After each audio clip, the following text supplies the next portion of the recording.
Welcome back to the Stephen A. Smith Show. Before I get on out of here, I had to talk about a story that's very, very important. And albeit indirectly, it involves... The WNBA has just made a decision that could have lasting consequences for its own future. This wasn't a small misstep or a routine internal matter. It was a move so severe that it sent shockwaves to the entire sports world. What makes it more troubling is that the decision appears to be driven less by strategy and more by pride, internal power struggles, and behind-the-scenes politics. The impact of this choice goes far beyond one moment or one player. It has opened the door to widespread criticism and raised difficult questions about leadership, accountability, and transparency within the league. When decisions are made this way, the damage doesn't stay contained. It spreads, affecting public perception and long-term stability. So serious was this moment that it prompted one of the most recognizable voices in sports media to step forward. When someone with Stephen A. Smith's platform feels compelled to address the situation, it signals that the issue has reached a level the league can no longer control quietly. What he brought to light wasn't comfortable, but it forced a conversation many believe was long overdue, according to reports circulating in sports media. Stephen A. Smith has echoed concerns that many observers suspected but hoped were unfounded. The claim is that Caitlin Clark, widely viewed as one of the most influential figures in modern women's basketball, has been placed under a league-issued suspension directive authorized by Commissioner Kathy Engelbert. If true, the implications would be serious and far-reaching. What stands out most is what this action is not about. It has nothing to do with performance-enhancing substances, conduct violations, or anything that occurred during competition. Instead, the report suggests the issue centers on a disagreement behind closed doors, away from the court and the cameras. The allegation is that Clark declined to agree to a proposed collective bargaining arrangement, one she reportedly believed would limit her long-term freedom and earning potential. If that account is accurate, then this moment represents far more than a contract dispute. It would mark a turning point where the league chose confrontation over compromise with its most visible star. And once that line is crossed, the consequences can extend well beyond a single player. If these reports turn out to be accurate, the league may be on the verge of learning a costly lesson about influence and negotiating power. The stakes here are enormous, and that's why the conversation has intensified so quickly. What Stephen A. Smith is putting forward isn't casual commentary. It's a serious claim about leverage, value, and who truly hold the upper hand in this moment. For months now, Smith has stood nearly alone among mainstream voices in openly questioning how Caitlin Clark has been treated. He repeatedly pointed to signs of resentment, unnecessary resistance, and an unusual form of gatekeeping from established figures within the league. While others avoided the topic, he chose to address it head-on, even when it made people uncomfortable. He didn't stay quiet about it either. On national broadcasts, Smith warned both veteran players and league decision-makers that they were failing to manage a rare opportunity. He described Clark as a once-in-a-generation figure whose impact goes far beyond box scores or highlight reels. But now, the conversation has taken a decisive turn. What once sounded like a cautionary message is now being framed as confirmation that those warnings were ignored and that the consequences may already be unfolding. Stephen A. Smith's most recent commentary suggests that the tension surrounding this situation has moved well beyond subtle remarks or physical play during games. What once appeared as quiet frustration expressed through interviews and on-court moments has now, according to reports, shifted into formal discussions taking place far from public view. The issue is no longer cultural. It is procedural, contractual, and potentially legal. The allegation being raised is that league officials attempted to pressure Caitlin Clark into accepting an additional collective bargaining provision or a narrowly defined contract structure. Such an agreement, according to these claims, may have restricted her independence in areas like external sponsorships or her ability to participate in alternative professional leagues, including emerging competitors outside the WNBA structure. These details, if accurate, would represent a significant escalation in how player relationships are managed. When Clark reportedly declined those terms, the response was immediate and forceful. Smith suggests that league leadership turned to disciplinary authority as a means of control, a move interpreted by many as a strategic show of power rather than a routine enforcement action. If true, This would mark a defining moment, one that signals urgency, internal pressure, and a struggle to maintain authority in the face of changing player influence. To understand why this situation has reached this point, it's important to look closely at the financial realities shaping the WNBA today. Beneath the headlines and public statements lies a shifting economic structure that has placed new pressure on both league leadership and its players. These financial dynamics help explain why tensions have intensified so quickly. Recently, the Women's National Basketball Players Association made the strategic decision to opt out of the existing collective bargaining agreement. That move sent a clear signal. Players are seeking higher compensation, improved travel standards, and a fairer share of the league's overall earnings. It was not a symbolic gesture. It was a formal declaration that the current system no longer meets expectations. But this raises a critical question. What has driven the league's revenue growth to a level where these demands are now realistic? Much of that expansion has been fueled by increased viewership, sponsorship interest, and media attention, momentum widely attributed to Caitlin Clark's arrival and impact. Her presence has helped elevate the league's profile, reshaping the financial conversation and placing her at the center of a rapidly evolving business landscape.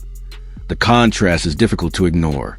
Prior to her entrance into the league, the WNBA faced ongoing challenges when it came to securing major broadcast agreements at the scale of other professional sports organizations. Media negotiations moved slowly and long-term financial certainty remained out of reach.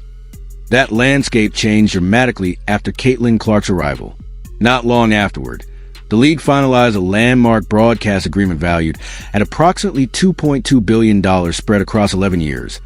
A deal widely viewed as a turning point for women's professional basketball. The timing alone made one thing clear. The league's market value had shifted in a meaningful way. Under those circumstances, many would expect the league to fully embrace the player who helped ignite that momentum. Instead, according to reports, the opposite may be happening. Rather than expanding her freedom and influence, league leadership appears to be exploring ways to place limits around her role. An approach that has raised eyebrows and intensified scrutiny across the sports world. According to circulating reports, the league may have proposed conditions that would require players, particularly those with high public profiles, to place the WNBA above all off-season opportunities. Such terms would effectively demand year-round priority, limiting participation in outside ventures and alternative competitions. For athletes whose value now extends far beyond the court, that kind of restriction represents a major shift in control over their professional lives. Caitlin Clark, widely regarded as both media savvy and business aware, likely recognized the implications immediately. From a financial perspective, the proposal raises serious questions. Why agree to a structure that caps league earnings at roughly $76,000 per season when independent endorsements, appearances, and partnerships can generate exponentially more income under flexible terms? Viewed through that lens, her reported decision wasn't simply a rejection of one agreement. It was a strategic stand, a signal that modern athletes, especially those driving growth, are no longer willing to trade long-term autonomy for short-term security. And that stance, more than anything else, may explain why the situation has escalated so quickly. What that decision ultimately represented was a clear statement of independence. And for a league long accustomed to centralized control, that kind of autonomy can feel unsettling. But the growing suspension narrative isn't limited to contract terms or financial negotiations alone. It reflects what many now describe as a peak of the season filled with tension, unease, and unresolved frustration. From the moment Caitlin Clark announced her intention to enter the draft, scrutiny followed closely behind. Competitive remarks surfaced early, often framed as routine veteran commentary. At the time, phrases like Diana Taurasi's now famous reality is coming comment were widely interpreted as standard professional rivalry. Viewed today, however, some fans and analysts see those words through a different lens. Less as motivation, more as a warning of resistance ahead. That atmosphere intensified further with the public discourse involving Sheryl Swoopes. In that episode, a respected figure in the sport appeared to question Clark's accomplishments, even misstating certain details along the way. Whether intentional or not, those missteps fueled the perception that Clark's achievements were being minimized rather than celebrated. Taken together, these moments have shaped a broader narrative, one where skepticism, rather than support, seemed to follow a rising star at every turn. Many observers believe this tense atmosphere was allowed to grow unchecked under the leadership now being questioned. Commissioner Kathy Engelbert, who is reportedly linked to the alleged suspension decision, has faced increasing scrutiny throughout the season. Critics argue that moments requiring firm leadership were often met with silence or visibly restrained responses. Throughout the year, Engelbert's public presence drew criticism, particularly during uncomfortable interviews where serious concerns were raised about players' safety and fan behavior. While online harassment toward athletes intensified, many felt league leadership failed to send a strong, unified message condemning those actions. The absence of decisive intervention left fans and players questioning where the league stood on the court. Similar concerns followed when Caitlin Clark endured repeated aggressive play, including high-profile incidents involving physical contact. Critics expected swift action from the league office. Instead, the response was widely viewed as delayed or insufficient. If reports are accurate that a suspension was later authorized over a contractual disagreement, it would reinforce the most troubling interpretation of the situation, that authority was exercised not to protect the game or its players, but to assert control when it was challenged. Critics now argue that the commissioner is no longer firmly steering the league's direction. Instead, they suggest she appears increasingly influenced by established players who believe Caitlin Clark should progress slowly and conform to long-standing hierarchies. This perception that leadership is reacting rather than leading has only intensified the controversy surrounding recent decisions. The situation becomes even more complex when viewed against the backdrop of growing competition. On the horizon is the newly launched Unrivaled League, founded by Breanna Stewart and Nafisa Collier. Its emergence represents a direct challenge to the WNBA's traditional model and has already captured widespread attention across the basketball world. This 3-on-3 league is offering terms that stand in stark contrast to the status quo. Players are being promised six-figure base salaries, ownership stakes within the league, and a level of recognition typically reserved for top-tier stars. For many athletes, it presents not just an alternative place to play, but a fundamentally different vision, one that emphasizes player value, flexibility, and long-term investment in their success.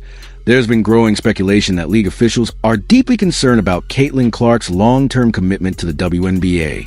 Some believe there is real anxiety that she could delay the start of a WNBA season, or potentially step away altogether, in favor of playing exclusively in an environment where her value is more openly recognized and rewarded. From that perspective, recent actions begin to look less like routine governance and more like an attempt to maintain control. By reportedly pushing for collective bargaining provisions that limit outside participation, or by considering disciplinary measures when those terms are rejected, the league appears to be trying to secure loyalty through restriction rather than partnership. The challenge, however, is that the landscape has already shifted. New opportunities now exist, and player leverage has never been stronger.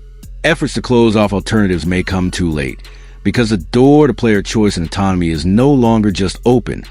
It has fundamentally reshaped the future of professional women's basketball. Stephen A.